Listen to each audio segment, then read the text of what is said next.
Looks like hi guys. Looks like we are now live. Thank you so much for attending this webinar. As you know, it's a webinar for the Singing Tips Facebook group. And basically what I like to do is I like to cover some questions that you guys are posting on our timeline. Okay, so what I want to say is thank you for coming. Keep posting those questions up. I want to bring in lots of really interesting people as well in order to, make things a little fresh.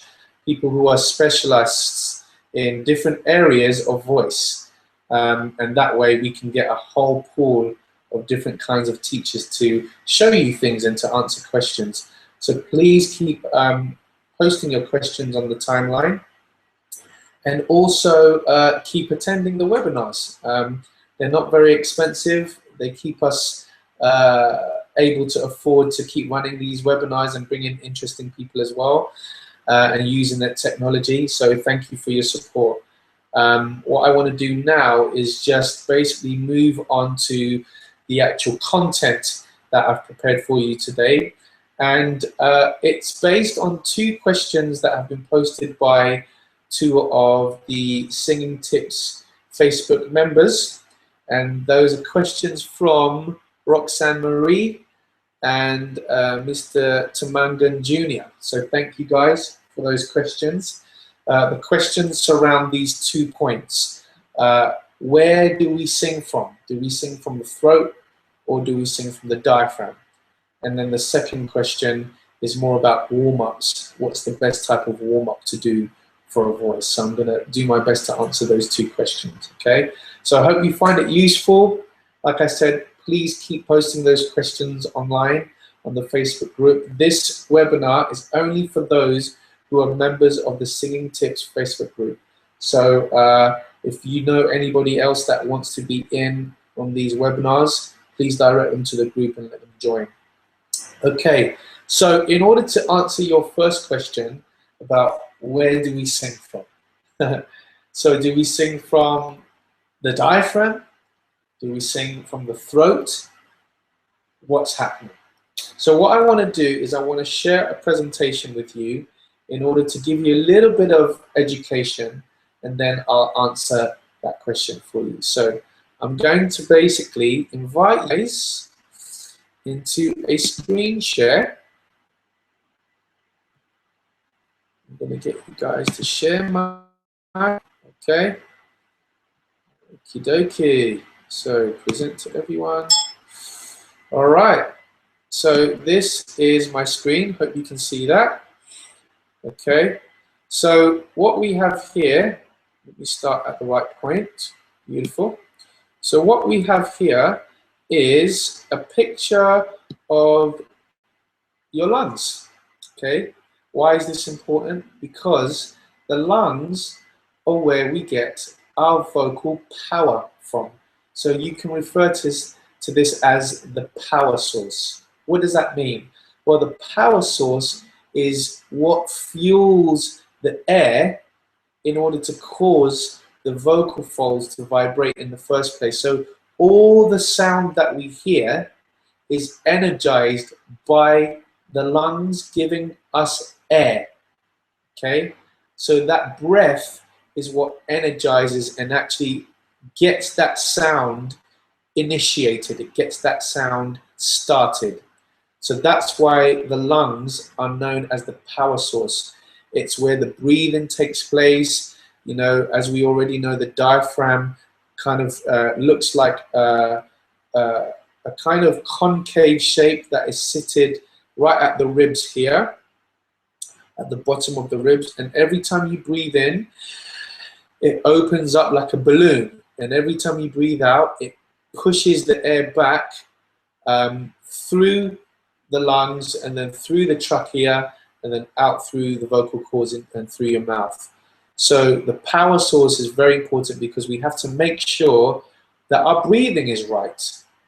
Now, a lot of people talk about breathing. Let me just say breathing is important, but it's not the be-all and end-all of singing. There are more things to consider with singing. It's not just about breathing. Breathing is important, but there are other things that are just as important as breathing.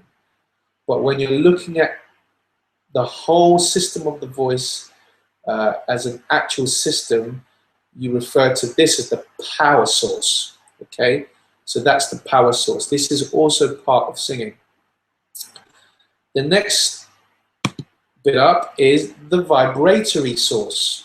What is this? Well, this is the part that actually vibrates, opening and closing around 200 to 400 cycles a second. So that opening and closing effect happens so quickly that the naked eye can't even see it, okay? All you kind of see is a little bit of a wave. So the vibratory source is where the actual sound process begins to happen. So your power source is where the breathing is started and where the air is initiated.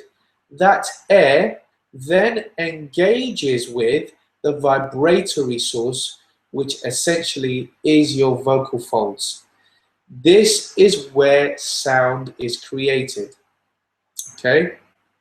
So as you can see on the diagram there, you have the vocal folds, you have the ventricular folds, which some people call the false vocal folds as well. And then you have other parts of that we can go into another time. So this is where sound is created, okay? So your air comes up through your lungs, it hits the vocal folds, the vibratory source, and then boom, or that creates a sound wave. That sound wave is then what we hear and interpret as sound, okay? So let's move on. We then have the resonating source. What does that even mean? It just means as that vibratory source starts to be engaged, you have sound waves that start to travel through your mouth, okay? It travels through your vocal tract and then out through your mouth. Now, all those lovely bits of space that you can see here above the nose, above the tongue, where the epiglottis is, the vocal folds area, all of that side, the cricoid area, the trachea area. You can see the oral cavity there on the right. You can see the opening of the mouth and all the different spaces and surfaces that the sound engages with or the sound hits. This filters your sound. So this acts as a kind of what's the word I'm trying to look? It sifts the sound. So whatever the vocal cords are doing, it then gets transformed in the mouth area, in the oral cavity, or in the resonating source. So that's everywhere around your face, tongue, neck, all those different areas, the bits in the soft palate, the pharynx, the larynx, all those areas are your resonating sources. And it's in those resonating sources that you can actually modify and change and filter or just kind of manipulate your sound in order for it to have a particular effect. So this is also a very, very important part of understanding where you sing from. So I'm now going to come out of this. So let's just recap. The power source is where the air comes from. The air then comes through and engages with the vibratory source. The vocal cords start to vibrate and create that sound, and then it engages and gets filtered by the resonating source, the resonating chambers and the resonating cavities. And then what we end up hearing is what the ears pick up or what the brain picks up as your tone or your quality or your sound. Okay, hope that made some sense as we move on. So I'm gonna stop screen sharing now. Cool, all right, I'm back. So your power source, your vibratory source, and your resonating source. Your singing comes from all of those places, okay? There one place that your singing comes from. It engages with that whole system. However, what I want to distinguish is this. Your sound, the actual vibration or the actual sound, its origin is here in the vocal cord area, in the vibratory source. So if I was to answer that question, where do you sing from, your throat or your diaphragm? Well, what I will say is your sound is created at the vocal cord level. That's where your sound is actually made, okay? And where it's initiated. I would then say it gets transformed into words, vowels and consonants when it engages with the mouth. Does that make sense? Because you need the mouth to be able to form words. Without the mouth, we'd be like, hello everybody, how are you doing? See? So I need the mouth and all the different organs and functions in the mouth to be able to transform that initial sound into words, into lyric, into phonation, okay? So let's look at it like this. Singing happens as a system. It's a system or a synergy of different areas working together.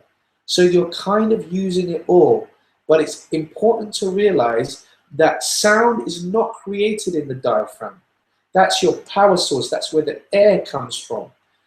That air then engages with the vibratory source. This is where the sound is made. And then it's transformed in the oral cavity, in the vocal tract, or in the mouth into words. So it's very important to understand that you as a singer are in control of those three things. So you're in control of your breathing, you're in control of your vibration or the intensity or the compression of that vibration. So what do I mean? So if I want to hit a note and go, hello everybody, okay? So you can hear that's a kind of very heady falsetto-y sound, meaning that there's a lot of air coming through. So you get that lighter sound. Hello everybody, ha, ha, ha. Okay? Within a stylistic context, that's fine. Within a technical context, you also want to be able to create a different sound. Now listen to this sound.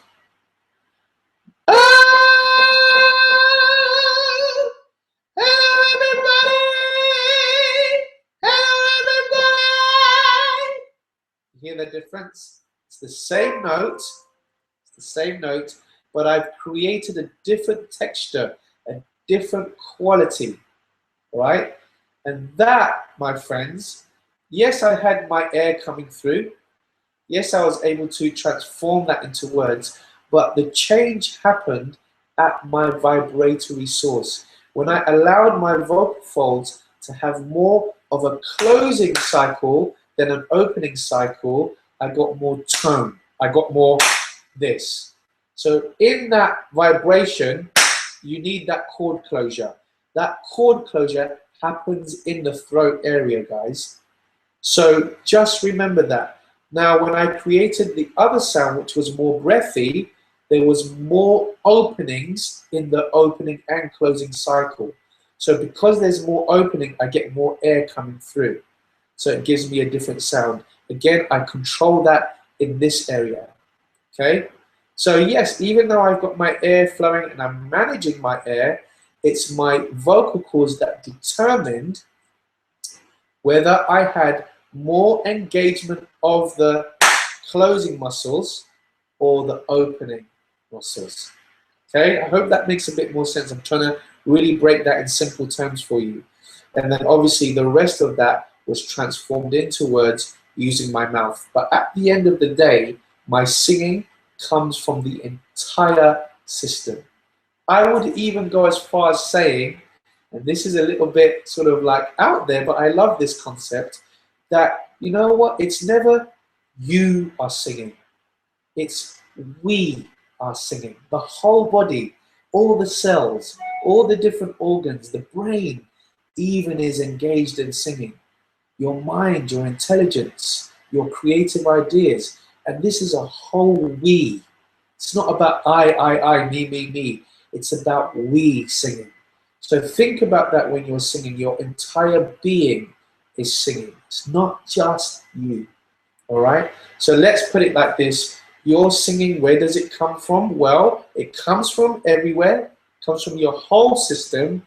But the vibration, the actual sonic vibration, the sound you make is created in the vibratory source. And then you manage the quality of that by using the air in the power source and by using the manipulation of the space in the resonating source in order to create the sound that you want.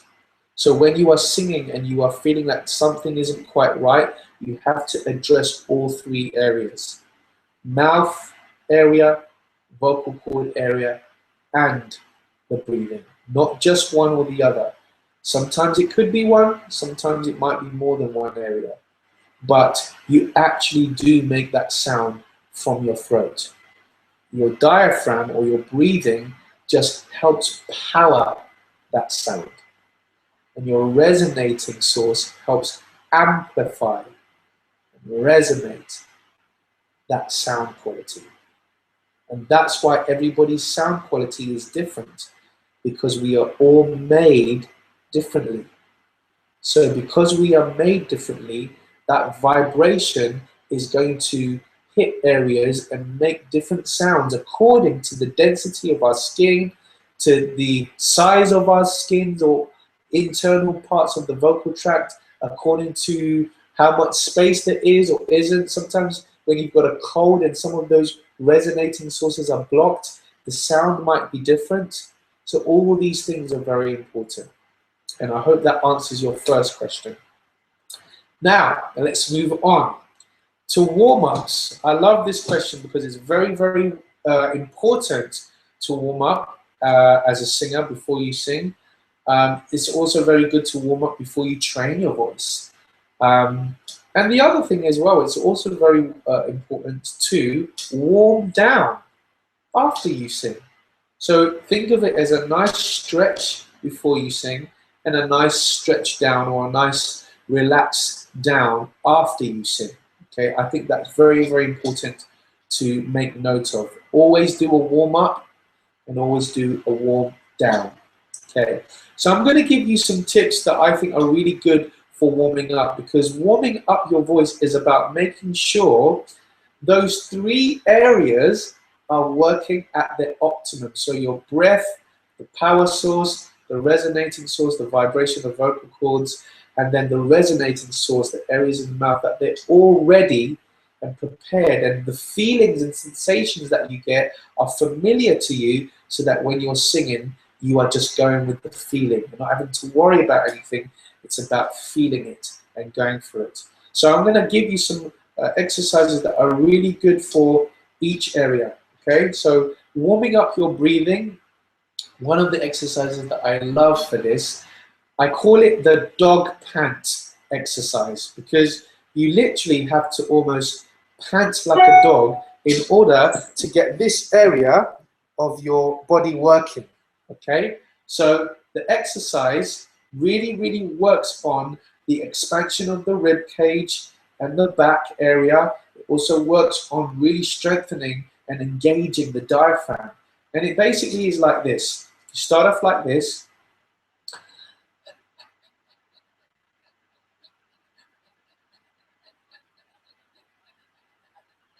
And you just keep going. Now, keep going like that, and then you add tone to it. So you do this.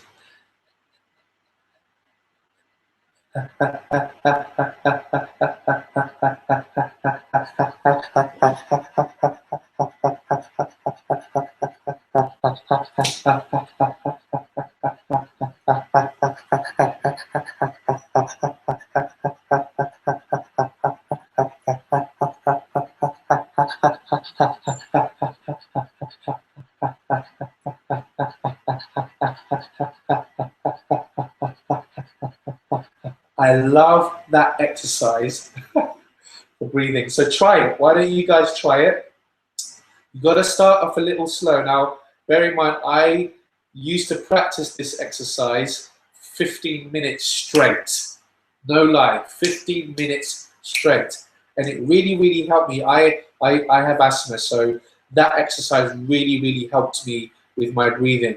So I used to practice it a lot. What you can do is you can break it down, practice it for like 2 minutes. If you're great at that, maybe if that's too much, 1 minute, 30 seconds. Start off small and then build it up. So what I would do, start off small and maybe start off slowly. So you're going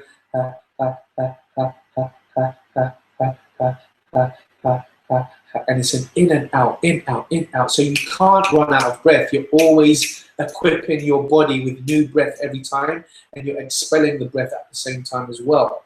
So start it slowly, and then build up the speed until you're going. So you're working on the breath, the power source. You're also working the vibration and the vocal cord closure at the same time with that one. So it's a really good one. You can even change the vowels. You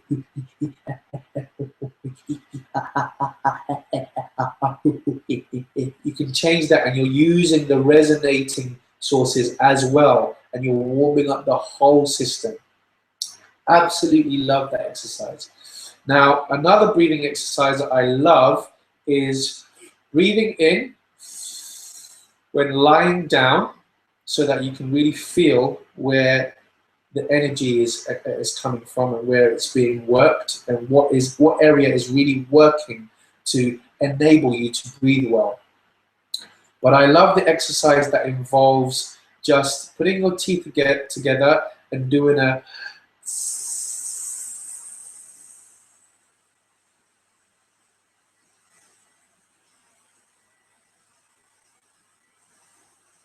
and you keep going until you've got no breath left. And then you can try that again. You can even time yourself and see how long you can consistently hold that breath. Now, you really have to work on managing how well you're releasing that air, because if you start to get that breath shaking like this, then it's inconsistent. You have to make sure that that's consistent.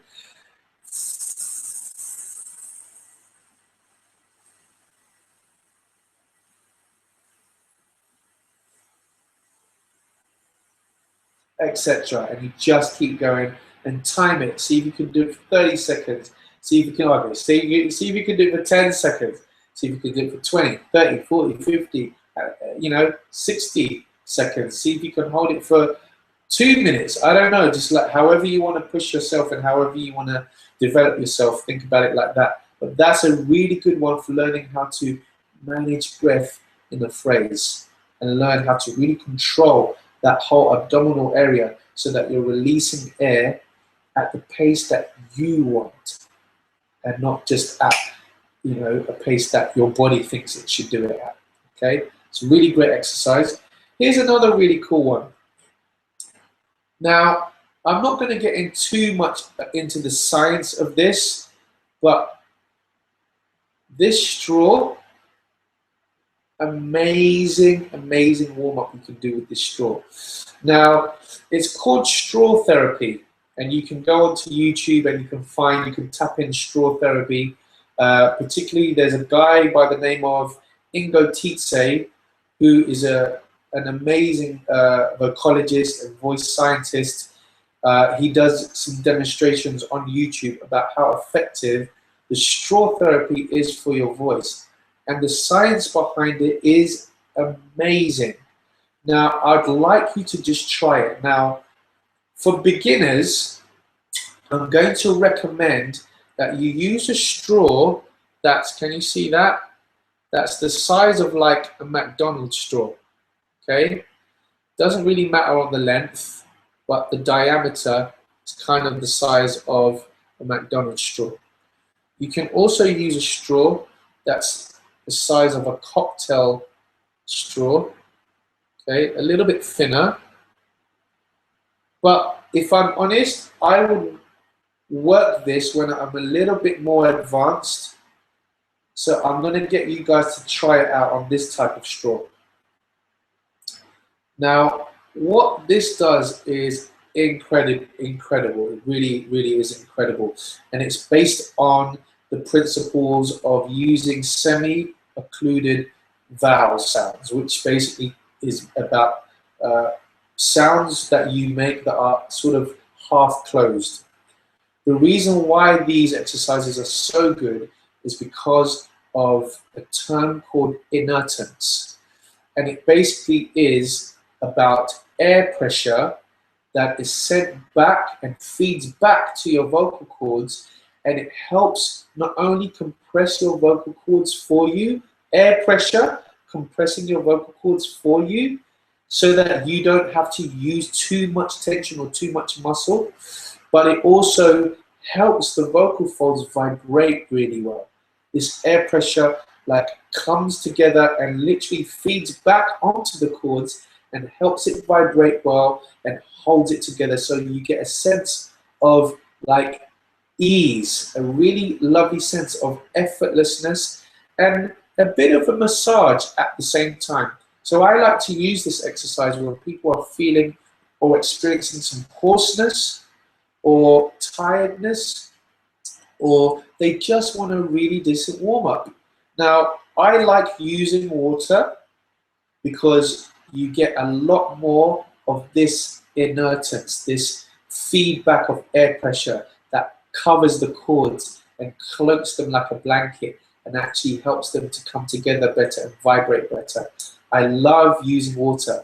So now I love using water again because if I'm blowing into the water like this, see that? If I'm blowing too hard, it's going to tell me because all the water is going to spill on you. So that's another reason why I like using the straw with the water with some of my clients, is because if they're using too much air pressure, the water will tell you because it will end up all over you.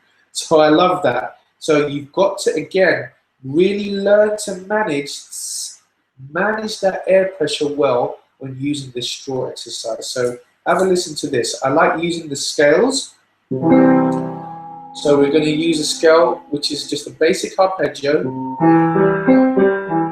sounding like this. Can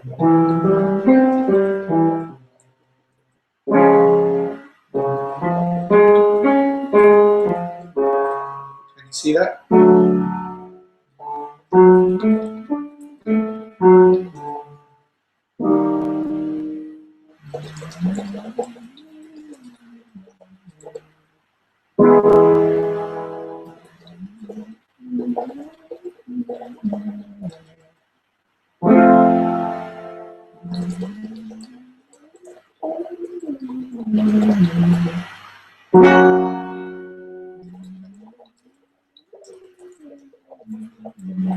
Then you can just keep going and keep going and keep going.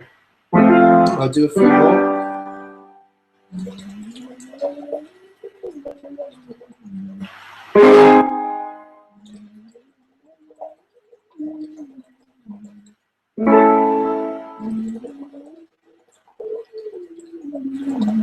2 more.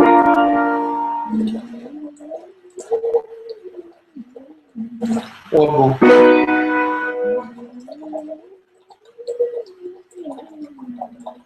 Love this exercise because after you've done it, your voice just feels like, somebody's just taken a nice warm cloth and just given it a nice massage. It's really, really great, particularly if you feel a little hoarse, maybe you've pushed your voice a bit too hard and you're feeling a little funny in your voice and your vocal cords, or feeling a little bit hoarse, a little bit stressed in your voice. This exercise, just work it up really comfortably, making sure, as you could hear, that all the air is in the straw. It's not like this and blowing out of the straw. It's into the straw.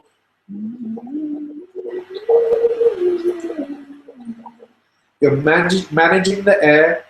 you've got that lovely sound smoothly going from one side of your voice to the other, from chest into head, smoothly, no breaks. You won't really feel many breaks with this, really, if you're doing it right. And also you'll probably feel, if your cheeks are relaxed enough, which they have to be, you'll feel a little flutter in the cheeks. This is good. This is a good sign, because it means all that air pressure, the good air pressure, that inertance is feeding back into your vocal cords, and that's a good sign. So try to make sure you are not stiffening. You're not stiffening your muscles. Relax and let the cheeks be very relaxed. They might puff up a little bit, and that's okay.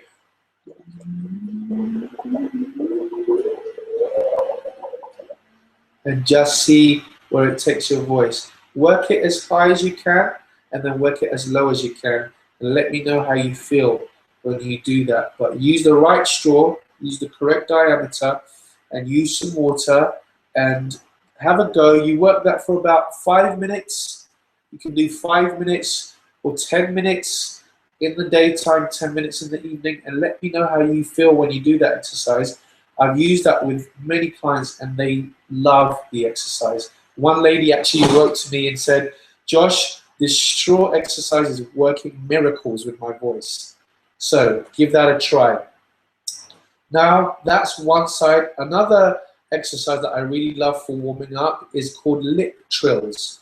And it does a very similar thing to the straw exercise with the water. But this time you're not using any water, you're just using your voice and a little bit of kiddie skills. So I like this lip trill because, once again, you can almost smoothly go from one side of your voice to another, particularly if you're the kind of voice that is quite loud and you push a lot.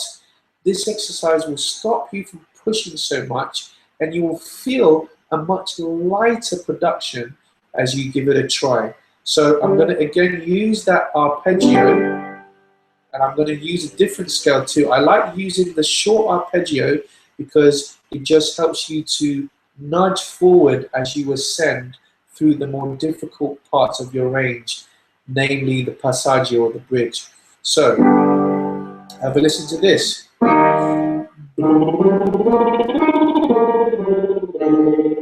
So you can see that vibration of my lips. So what I've got is that the cheeks are slightly raised so that the lips are flappy.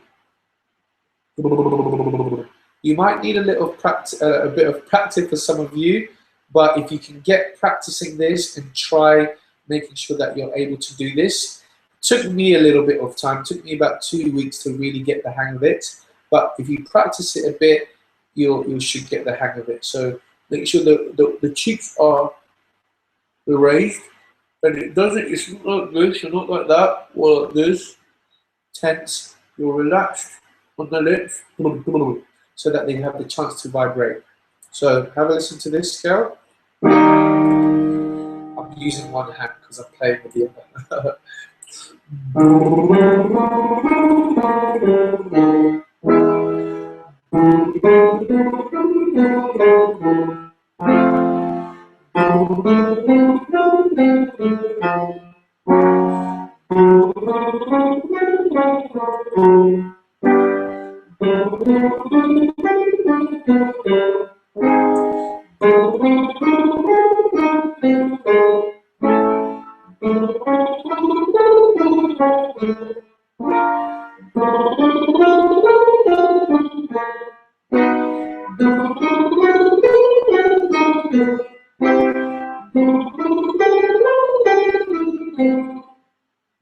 Really good exercise to warm up your vocal cords, as well as warm up the oral cavities and the resonating cavities and sources in and around your face and your mask. It really helps unclog any kind of congestion that you might have. A lot of my clients end up going like this because it really itches the nose, but it's really helping to open that up and unclog it and warm everything up and get it ready so that when you're singing, you feel and sense the right sensations as you're singing.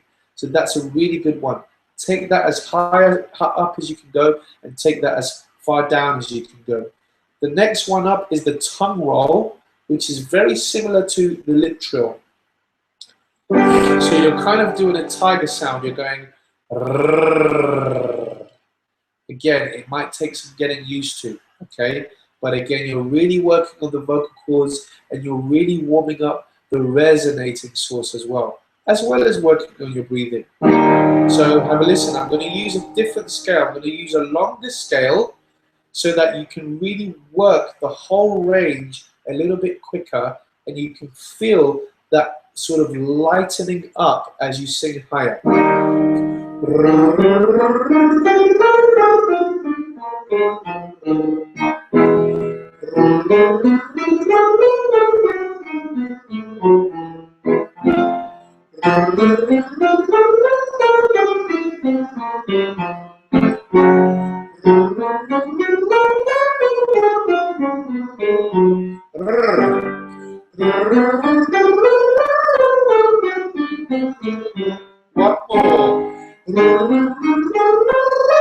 more. Okay, one more.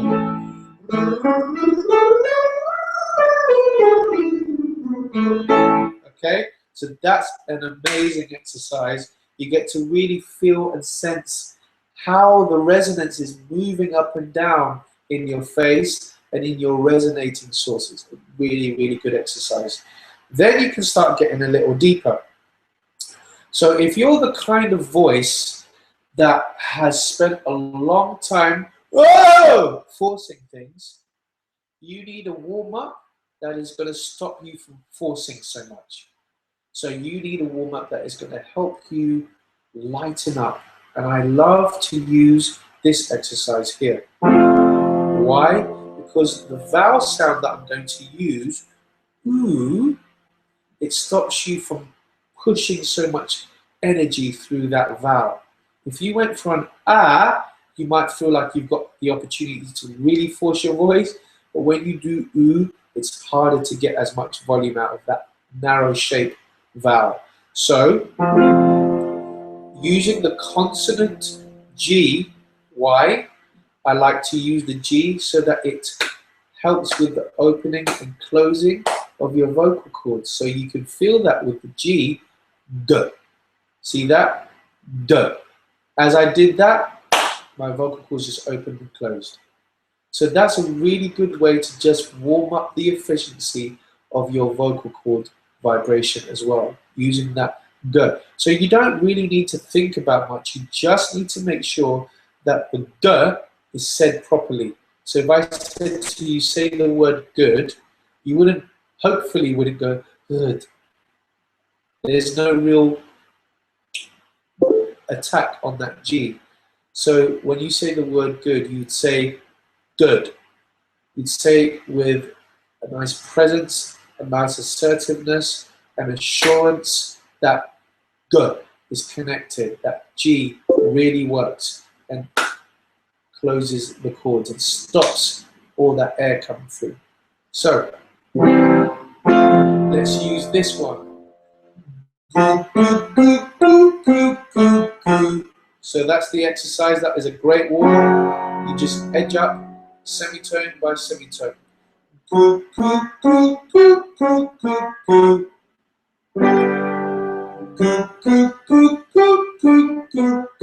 Now you've got to make sure that on those top notes, you're not going and forcing it. You've got to keep it very relaxed. You've got to make sure that your jaw is moving, and you have to make sure and allow your voice to enter into your head voice area. So for those of you that want to really work on your head voice and strengthen it, this is a great exercise for that. So make sure, as long as you keep the G together and you keep the jaw moving, you should be okay over time.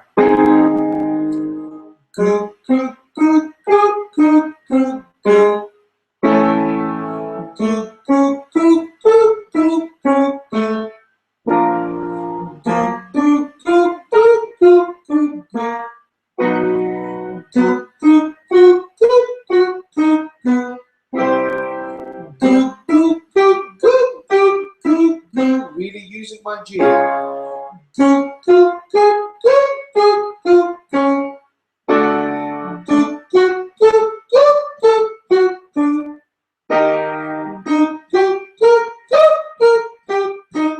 see what I'm doing?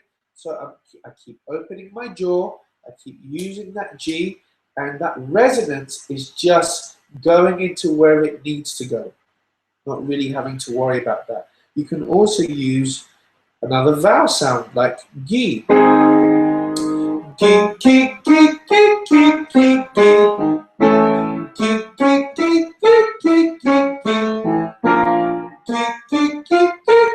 Remember, these are warm-ups.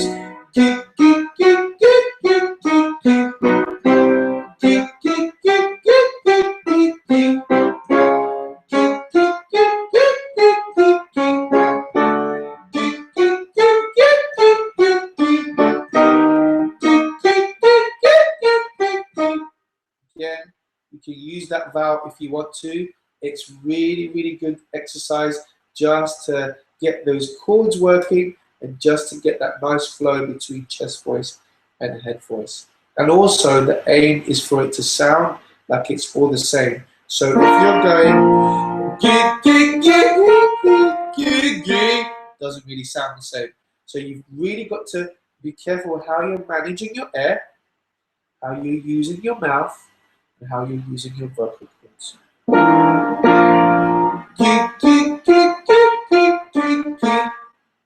Very important to stay relaxed when doing a warm-up because it's just a warm-up. Okay, it's not about really working on like a stylistic issue or anything like that. It's just to warm up the voice so that it's ready for use at its optimum. Okay. Another exercise that I really like, moving on. So I like this one to start to warm up areas of my voice that are maybe quite high. So after I've done lip trills, after I've done some gees and goos, after I've maybe advanced singers can even try things like ga so that they warm up the wider vowels and the sensation of the wider vowels. That's a good thing to do. The other thing that I really love to do is work on being able to hold my chord closure but without the assistance of a hard consonant. So I like making sure that I can hold my chord closure and I get my chord closure working by myself. And for that, I use this vowel sound. Have a listen.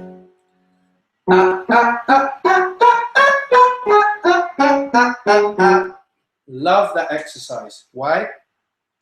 Because I have to make sure I have the right amount of chord closure so that I go from one edge of my range to the other, sounding the same, but also keeping the same kind of tone. And what I mean by that, not a breathy tone, a tone that has some presence on it, okay? So have a listen to this. That's got no presence on that tone, okay? It's quite breathy. There's too much opening in the cycle. I want to work on more closing in the cycle so I get more, if you like, more presence, more, I guess, more depth, more tone in my tone. So, have a listen to this as I do it again.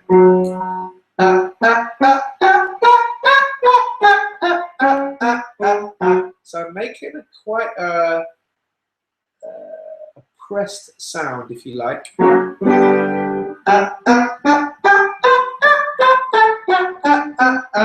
As you can see, there's no pushing, no effort. I'm just working on holding onto my chord closure so that I create that tone by myself.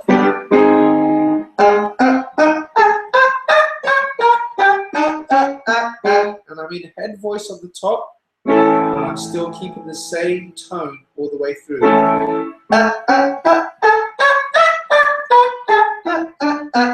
Sometimes it's good just to let the tongue out a little bit.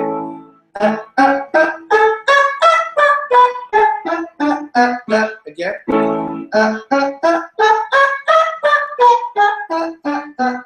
So it just stops the swallowing muscles from getting involved a little bit. Okay, so I love using that exercise. And then bring it down.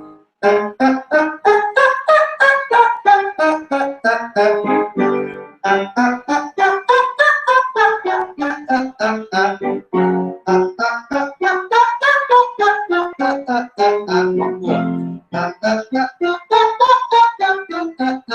I'll do that again.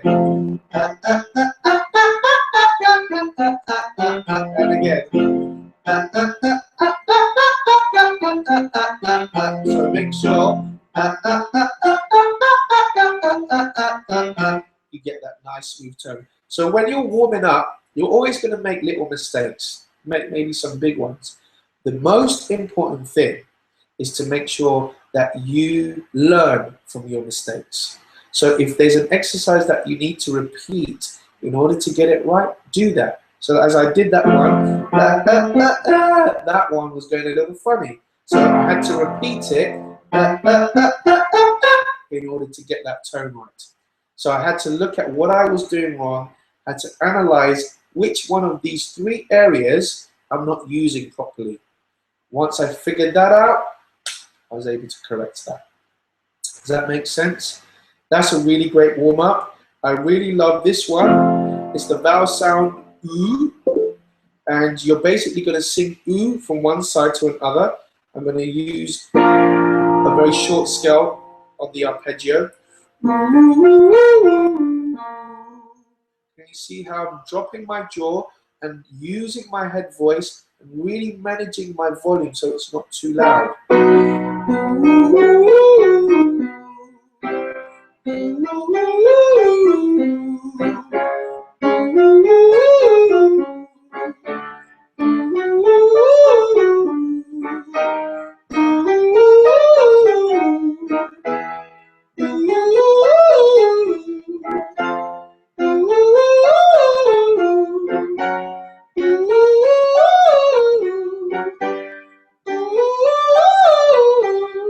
As I get higher, I'm opening my mouth more and dropping that jaw and getting into my head voice a lot more.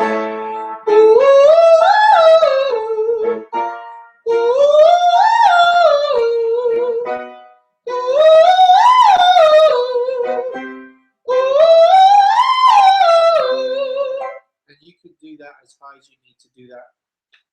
Doesn't really matter. I like to take that a little bit higher and then I work it right back down as well. That is a fantastic exercise for really feeling that openness, especially as you get through to the top notes. And if you're a singer that likes to sing up there, I would certainly use that oo to just make it feel nice and open and explore that area on an oo. Really, really good vowel to use.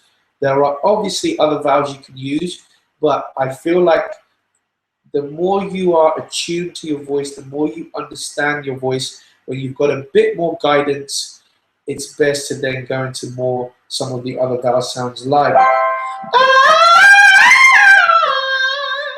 Sometimes I will use that, okay? But I'm using that, really understanding what my voice is capable of.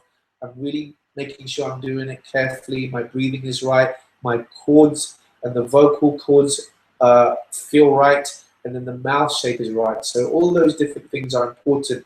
I'm making sure that I'm not pushing that. So that's quite an advanced exercise, but you can certainly start off with the lip trills, the tongue rolls, the gees and the goos, and then you can use the oos just to kind of round things off. And then when you've done that, warm down, guys. Always do a good warm down, all right? So the whole purpose of a warm-up is to try and see if you can warm up different vowel sounds. So when you're doing goo, goo, goo, goo, goo, goo, goo, goo, try and see if you can warm up the A vowel. Gay, gay, gay, gay, gay, gay, gay, okay? Gay, gay, gay, gay, gay, gay, gay. When you do A, try and see if you can warm up E. Gay, gay, gay, gay, gay, gay, gay. Try and see if you can warm up I. Guy, guy, guy, guy, guy, guy, guy. Guy, guy, guy, guy, guy, guy, guy. See if you can warm up A, E, I, O, U, O. Maybe go. Go, go, go, go, go, go, go. You try and warm up every single vowel. And then you move up and do the same thing again. And do the same thing again until you've reached an area of your voice that's high enough, and then you work it back down. So it's very important to work the whole voice and not just part of it. Make sure you're working on chest, yes, but make sure you're also working head voice as well as a warm-up. Now that's basic warm-ups. You can then warm down by going back to the lip trills and finishing off with that. And you can start on a note that's a bit higher and work down the scale. So you could do it this way.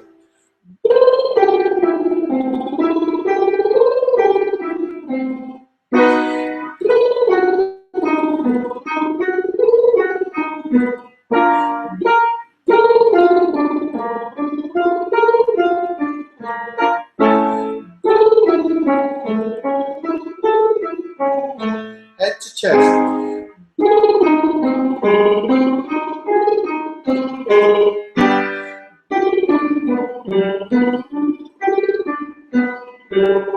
Etc.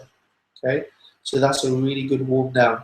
Take it all the way down to your lowest note, and then you're pretty much done. Now, as a basic warm-up, that is a great place for you guys to start. If you guys want to know a little bit more about advanced stuff, advanced warm-ups for like screaming or rock music or R&B or doing improvisations, you let me know. Hit me up on the Facebook page with a question. I'll do my best to answer that. But that's a great set of warm-ups that you can do safely, you can do easily, you can do with or without music. You just need the music in your mind, and you just need your voice. Okay, so I hope that has helped.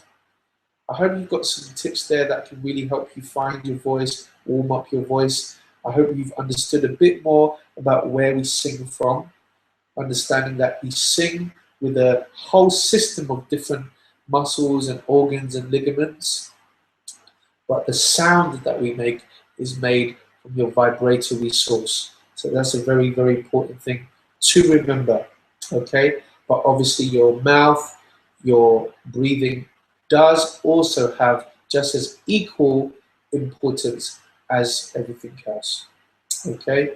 Thank you so much for joining me. I've loved it. Thank you for the questions. Next webinar will be in about a month's time. So like I said, keep posting those questions on the Facebook group, and I will see you again soon.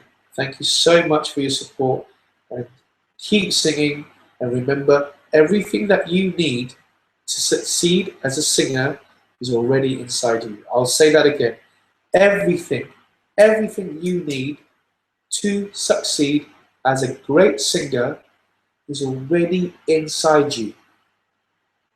Practice, practice, practice. Seek guidance, push yourself, develop yourself, and you'll start to feel and see your talent and your giftings grow. Sayonara. Bye-bye.